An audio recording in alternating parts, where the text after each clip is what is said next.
Today's Gospel, Saturday, January 24, is taken from St. Mark, chapter 3, verses 20 to 21. Jesus came home with his disciples into the house.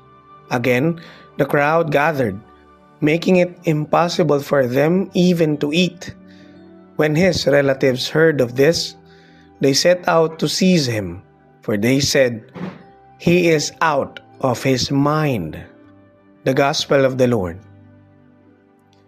Today's faithful reflection is from Brother Louis Pangulayan.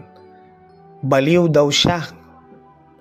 When Jesus began his ministry, his detractors always found ways to discredit him.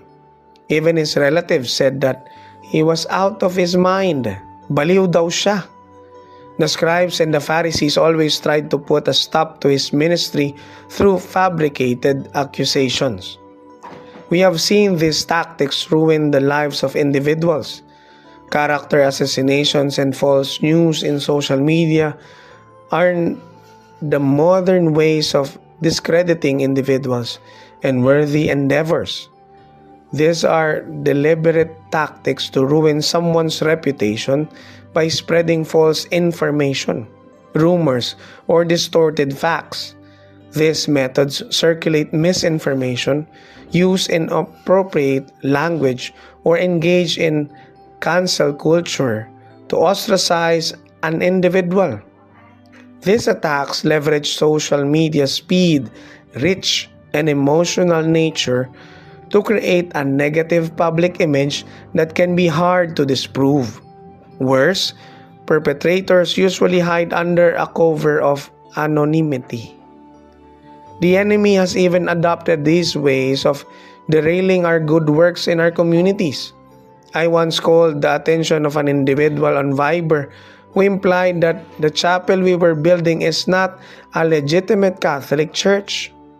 I corrected the person with the advice that I will file a complaint if the said person persists. We have to confront false information with the armor of God.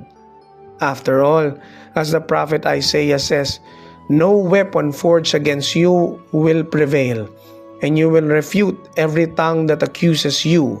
This is the heritage of the servants of the Lord. This is their vindication from me, declares the Lord."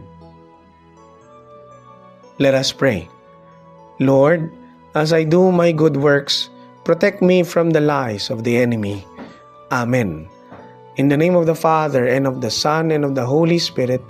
Amen.